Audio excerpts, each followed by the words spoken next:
Hello, my name is Barbara Field, and welcome to the Journey of Grief, Becoming Us Without Them.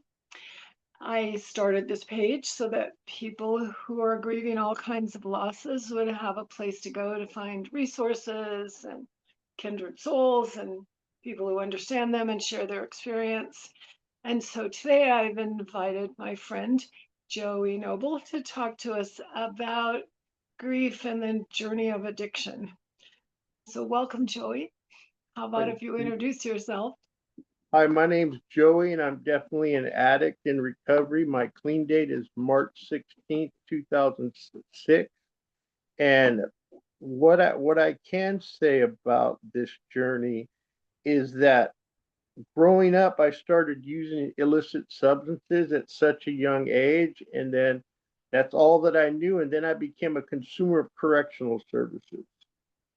I couldn't stay out of jail. I couldn't report to the parole officer. And that's all I knew until I got arrested on March 15th of 2006. And I woke up incarcerated on March 16th. So that's my clean date. And I went to a 90-day treatment program, and they asked there was a counselor in there who asked me, do you use drugs when you're in jail? I'm like, nah, I really don't like things that have been up people's butt, for one. The only way you get drugs in jail is through the Louis Vuitton prison bag. And then he hit me with the next question. So you stayed clean sometimes a year or more before? And I'd done it several times. I said, yeah, no problem. Then he hit me with another question. Why do you use it on the streets? And there was a part of this addict that really wanted to be clean, but I didn't know how to. I didn't know how to stop. All I knew was people that were, involved in drugs and criminal activity. That's all that I knew. This was my whole life. And I had that moment of clarity, and I looked probably like Goofy or Wile E. Coyote getting hit by his own bomb with the birds going around the head. And I realized that if I could stay clean in jail, then I could probably stay clean out here. And then a lady came in, and they being on parole, they outsourced this to this company called West Care that houses in transitional living for like 90 days afterwards. And this lady came in there, and she's facilitating this group, and she said to me, hey, just run my program for a year. If you're not happy with your life at the end of that 1 year, you can go back and do whatever you've been doing. And I took that challenge. And I will say this, before I had a 6-month chip in Narcotics Anonymous, my life had changed immensely. And there was no going back. That's why to this day I still go to meetings regularly. I got meetings I go to regularly because I've known too many counselors that relapsed, and people that meant something to me on this journey that relapsed. And I can't let that happen to me. All I have left, based on my criminal record, if I go back out in this day and age, chances are I'm going to get messed up on fentanyl, um, and I'll probably die, or a concrete box. And I don't want nothing like that. Life is too good today. And I have the pleasure every day of working with addicts that are still actively using. I work at a methadone clinic, medicated assisted treatment. And some 60% of them are still actively using, but for some reason they like to talk to me. And I didn't get clean and think, oh, I'm going to become a drug and alcohol counselor. I worked in another field until the housing market crashed. And my friend was going to InterCoast Colleges, where you and I met. And she said to me, hey, come out to my school and check it out. And I went out. I said, okay, I wasn't doing nothing. I was sitting at home on unemployment in 2008. And I went out there, and I hate to say it, but it was a whole bunch of dummies in them classes. And on the lunch break, I could tell when they came back in, someone had smoked a blunt out in the parking lot because you could only smell it. And then she wanted me to come back the second day with her. And I think she was pitching a sign-on bonus or referral bonus. And the guy asked one question in this group, and he said, does anybody know what confidential means? And there literally a guy was looking through the thick Webster's desk dictionary, couldn't find the word confidential. Another guy was looking on his BlackBerry, couldn't find it. I waited about 10 seconds, And I raised my hands and he picked on me and he was like, and I said, well, that's like the relationship between you and your doctor and you and your lawyer. They can't say nothing. And the guy said, yeah, but aren't you just a visitor? I was like, yeah, but isn't that general knowledge? I mean, my friend leans over and she says, I think you should sign up. You'd be pretty good.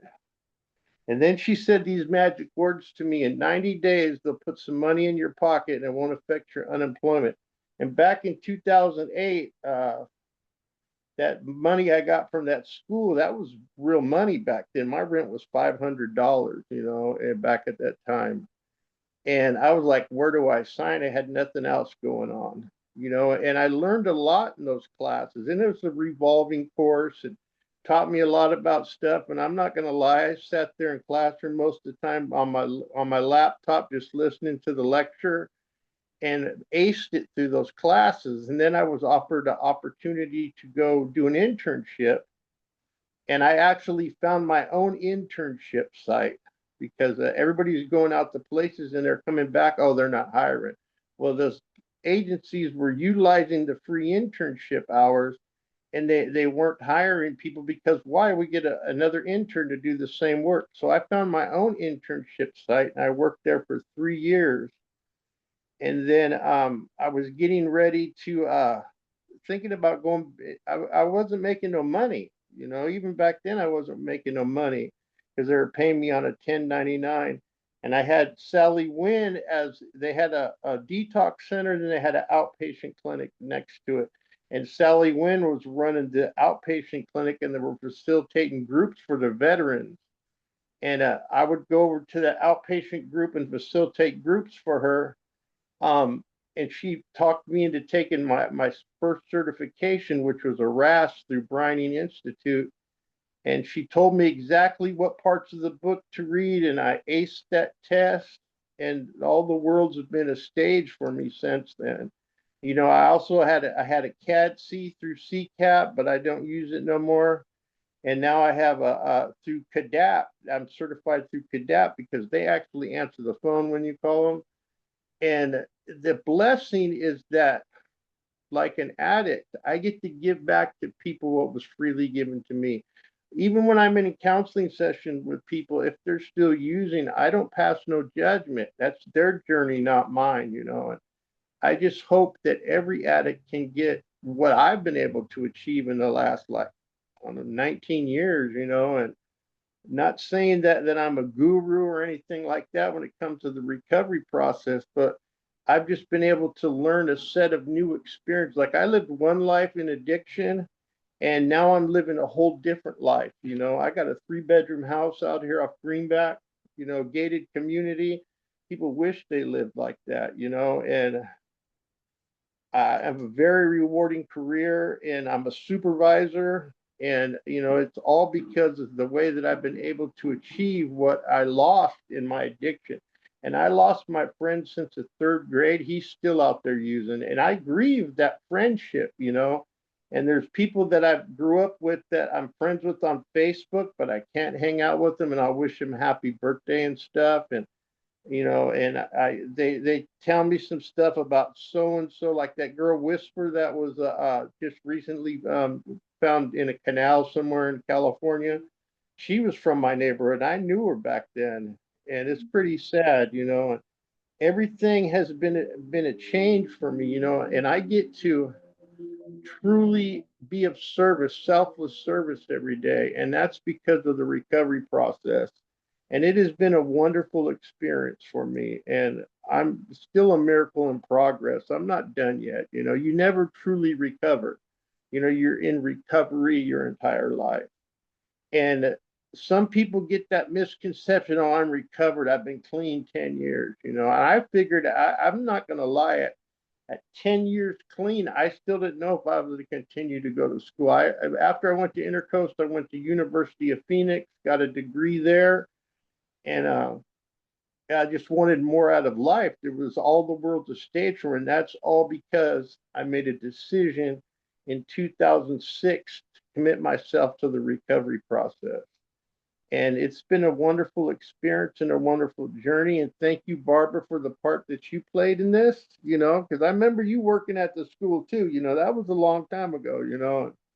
When I seen you online, I was like, oh, I wonder if she remembers me. But I use a different name online because I have to hide myself. And it's been a blessing to be not only an addict in recovery, but also a substance abuse counselor. And to watch people, I got a couple patients that will do step work with me, and I'll give them an assignment, and they'll come back like the next time I see them, and they'll have it completed. But I'm not going to a meeting. I'm like, okay, but then they're slowly growing over that. And like I have like the largest caseload, and I'm a supervisor, and I get all my work done every month, and it's just because people like to talk to me. I don't know why. I just have some reason people like to talk to me, and that's because I don't pass no judgment. And like I said, I'd be afraid to go out there this day and age. I know I'd be dead with all this fentanyl and all that stuff. And it's in everything.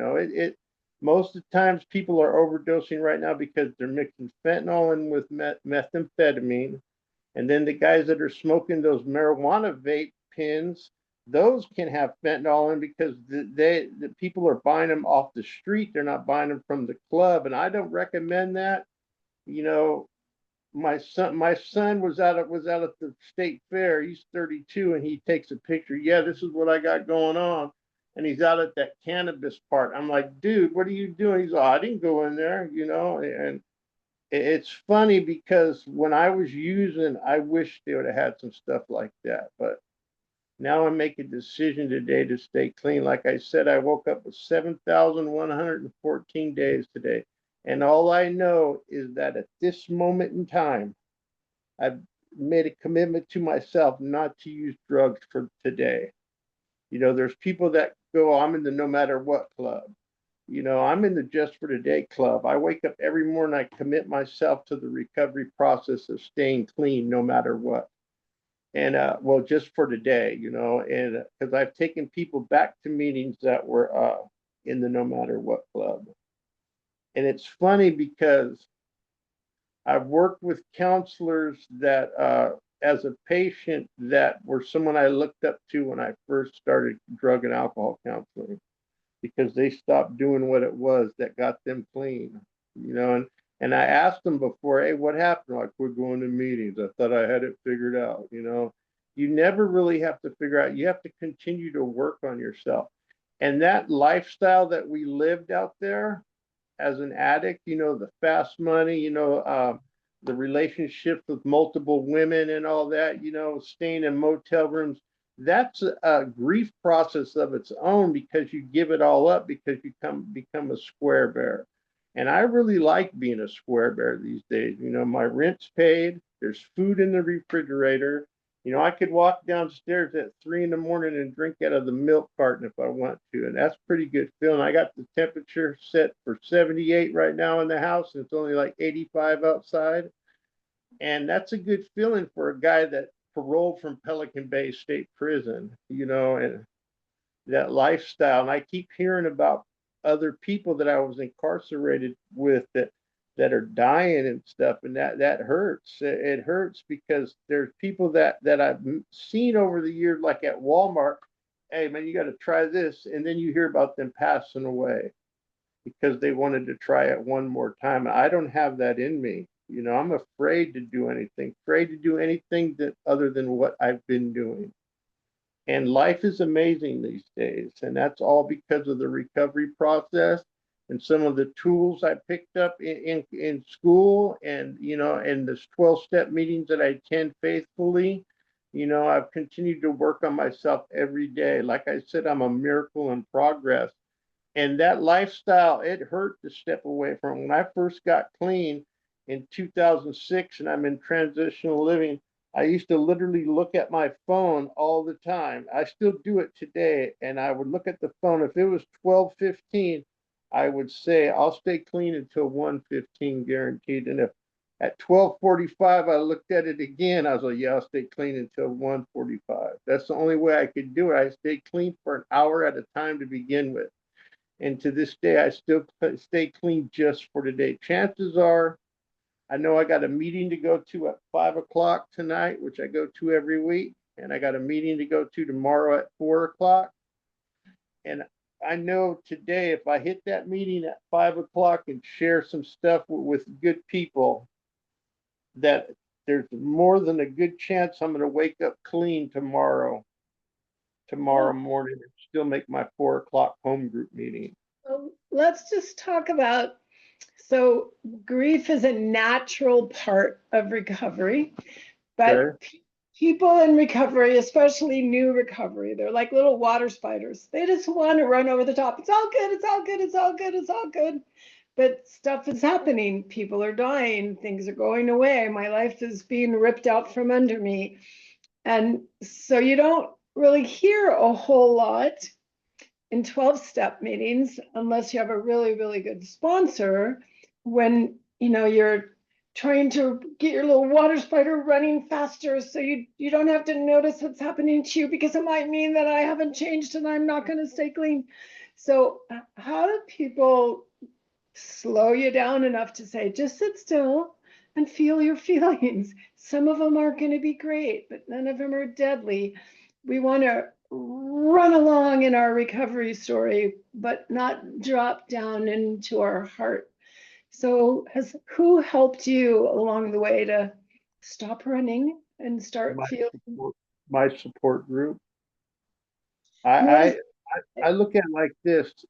As an addict, we have a devil on one shoulder and an angel on the other. Okay. And everybody has that, that's that old cartoon thing.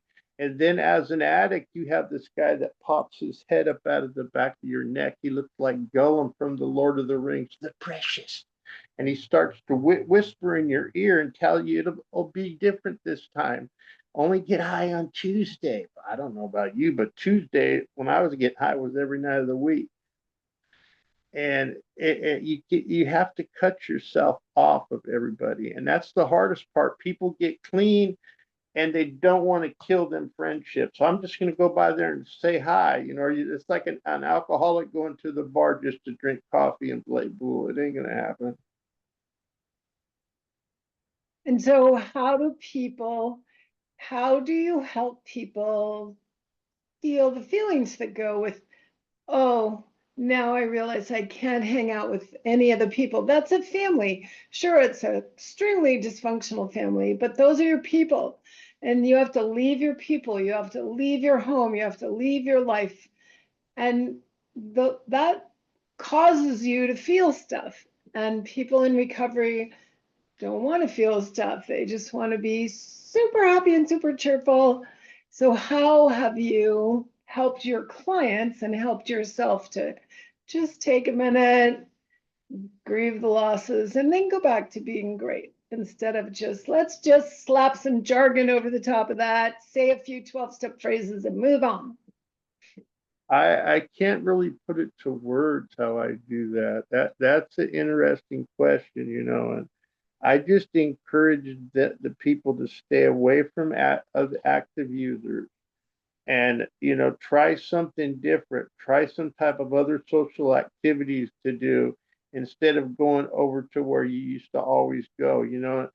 There's people these days that I got a guy at my job that I work with, he's strung out on playing pickleball. I'm like, all right, that'll work. If that keeps you clean, then keep doing it, and I wish I could put it to words. I just try to be that one person that they can vent to and share stuff. And it's funny because if you follow all the counseling styles in the book, you just gotta, I'm notorious for saying you just have to wing it, just positive reinforcement, and like I said, I don't know how to word that one. So we now know that we learn how to be us by watching the grown-ups around us. So I think one of the most important things about a really good 12-step meeting, not just a card puncher meeting, but a meeting where people have been around a long time, they care deeply about each other, that's what's happening there. You're watching people model how to live a different life, how to communicate differently, how to solve problems, how to grieve losses, how to handle anger. You're not just getting your card punched. If you only go to meetings to get your card punched, you could go to Walmart and pay someone to punch your card. Yeah. But at a good 12-step meeting, you're in a room with people who are doing new things. They're feeling their feelings and they're talking about working through struggles, and they're modeling how to resolve conflict. And if you have a great sponsor, when you're feeling a lot of stuff, like you said, they can hold space for that. They can be with someone when they're struggling instead of just slapping a 12-step phrase on their forehead and sending them off. Yeah, a good 12-step meeting when a newcomer walks in the door, they're going to make that newcomer feel wonderful. Give them some phone numbers and be sure to encourage them to call. And a good 12-step meeting's not always going to be talking about the drug or what it was. They're going to be talking more about what recovery has done for them in their lives. And that's like there's some meetings in Sacramento that I encourage people to avoid, like out there at the North Sacalano Club for one, because they're unhealthy meetings. A good healthy 12-step meeting is going to be people giving positive reinforcement and including the newcomer, making sure that they feel special and a part of so that they will come back again or go to another meeting instead of just going there and be like, yeah, these people are crazy. And that's the hardest part is the unhealthy. There's a lot of unhealthy meetings out there, but there's a lot of healthy meetings too. You just have a person just has to find the meeting that works best for them and try not to just go to one. I didn't work for me. You have to go to multiple, and you will find a group of people that are there for you that are helping you better yourself, that have walked the same path. Like I literally walked into a meeting one day and one of my old drug dealers was in there telling his story and I didn't know he was clean. And that really amazed me. Wow, that would be awesome. Oh yeah. What? So, can you think of someone in your journey, like a sponsor, a friend, someone who, when you look back on it and realize, oh, wait, there have been times when my emotions were really out of control and they did help me and they were there for me. Can you think of someone who's been able to sort of talk you down out of the emotional tree and get your grown-up brain turned back on? Yeah, well, I when I first got clean, I used to go to this meeting downtown called Saturday Night Tradition. And there was a group of people and they all had like 20 years clean. They always encourage people to go out to the meeting after the meeting. And there was times that I wasn't working yet. I didn't really have no money. And they're like, yeah, don't worry about it. Come on.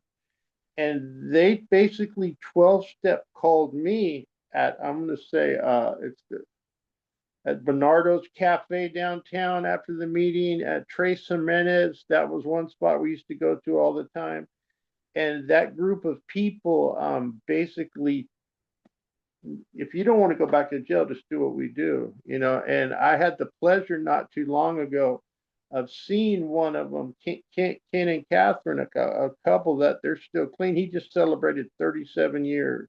Wow. And when I got 19 and he had like the same amount of time that I had when I got clean, and I just got to see them at a meeting. I hadn't seen that couple for 12 years, and I just got to thank them for everything that they did. And it meant a lot to me to encourage me. And they're the ones that encouraged me to get my first service commitment, and it was just a greeter, but then they taught me to become the birthday person, the secretary, and all that. And I used to take that box home with me for months. And it was my responsibility to have the box with the birthday chips and all the readings in it. And that was my responsibility.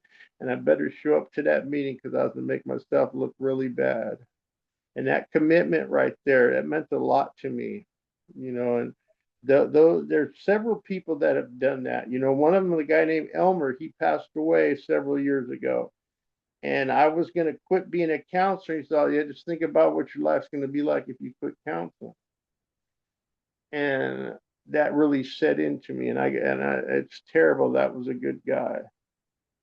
Yeah, it is really hard losing people in the life, isn't it? Hmm. So when you're with a client and they're struggling, say they've lost a relationship, they've lost a child, they've lost a friend. So in an informal way, how do you help them to feel that and not tell them stop whining and go to a meeting? Well, I just try to understand. I share with them a little bit, and I am notorious for sharing third-party stories. I had a friend who went through that same thing, kind of like Kramer did on Seinfeld. He sold all of his stories. And I share a little something about my friend, but it could be something that I walked through that was the same thing that they're going through, and they don't know that that third-party story is truly me. And it usually makes them feel better So because they're you like, validate you, their experience.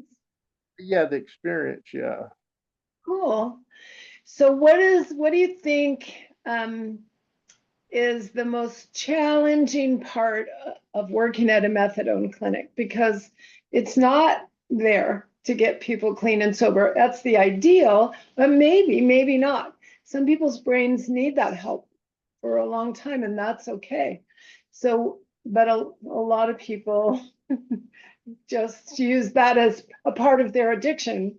So, what's the hardest part of working at a methadone clinic? Well, I encourage the people that just started, all right. I explain to them addiction's a learned behavior.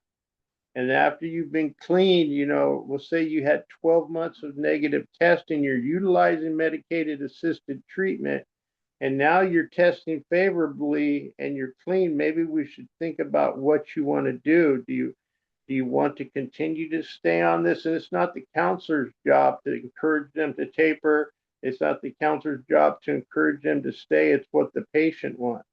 But if you drop little hints, then usually, typically, an addict showed up at a methadone clinic because they wanted to be clean. And if they've been clean for a year, then maybe they should think about something else, and we'll start that long process to get off of it. And the hardest part about working at a clinic isn't necessarily the patients you work with. Sometimes it's your coworkers that forgot where they came from. Uh-huh. I remember at InterCoast College, I supervised interns, and or like for myself, my internship was at Heritage Oaks Hospital in the dual diagnosis unit, and I was a mess. So I didn't do drugs or alcohol. I was a food addict, but I was a serious chaos junkie, and I just needed a lot of therapy. And so far, I had gotten by just acting like I was fine.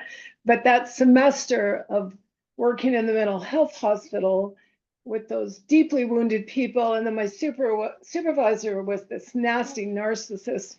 So I tell people by the end of the semester, the only difference between me and the patients was I had a key to the elevator.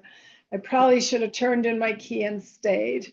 And so I continued to work for my entire career so that I could know for sure that I was more emotionally stable than my clients. But That's just that along the way, noticing there are a lot of people who work in the field, a lot of people who claim clean time and stuff. So they have clean time, but no recovery. They haven't done any therapy despite the fact of having horrible childhoods that led to their addiction. And then the addictive lifestyle is one big trauma, and they haven't done any work. So they're like me at the mental health hospital, white knuckling crazy, trying to be fine and leaking all over everybody within 10 feet. Yeah, I've seen that happen a lot. I have a problem with food these days. I like to cook and I like food that tastes good. And that's been a struggle with me for the last like 10 years, and it is an addiction. And I think that people truly need, you can't just work the steps of 12-step recovery one time. And it doesn't matter if you're going to faith-based celebrate recovery or you're just attending church services. You have to truly work on yourself continually. You can't just say, "Oh yeah, I did that," and I'm going to be changed. We evolve as humans, and based on our scenarios and situations. And recovery teaches us how we can better, how we respond, to people and how we react to people, and I've had to literally bite my tongue multiple times on the job, or else I'd probably get fired if I gave them my exact true feeling. But I just did whatever I should do civilly, I should say. Yeah. Okay, well, thank you so much for doing this with me. I remember you at InterCoast College. You were not in my class, but I occasionally went into your class and did stuff. And I definitely remember you as the leader of the pack and being very clear that if I didn't convince you that I knew what I was doing, nobody was going to pay the slightest bit of attention to me. And I remember the first time I was in there because something was going on with your instructor, and you guys are very upset and you don't want me in there. And I remember, like, doesn't matter. I'm good at this. I know what I'm doing. And just at the end, you looked at me like, well, crap, you're not so bad. I think I remember that. You actually know what you're doing. Wow, what a surprise. You're not just a perky little church lady. So I'm so glad to hear that you're still in the field and that that wonderful mind of yours is being used to make the world a better place. And I'm very grateful that you looked me up on social media so we could have this talk. I remember you telling me that you did a lot of work at the Salvation Army Adult Rehabilitation Center. And I would ask people that had been through there, do you know that? And everybody, and some of them said they remember who you were. Some of them said that they'd worked with you, but someone had told me that you were no longer there. So, Yeah, after my husband died, so I went back and got my master's and then was working 2 internships and I got my hours. And after my husband died, I was like, just too messy to try to work in 2 places and do all those hours. And so I just took the easiest one. and and now the Salvation Army is not even there, right? no, it's not there no more. Yeah. So okay, so if there's just one thing at the end of all my interviews, I ask people, what is your 1-minute wisdom? If everyone ignored everything on this video and you just could leave them with one thought that they would carry away from here, what would you want the one thing for people to know from our time together? Be kind to yourself and to each other. That's That's awesome. the remedy right there. That's awesome. That's great advice. Okay, so thank you so much. And I'm going to turn off the recording. Okay. Maybe I might know how to turn off the recording. There it is.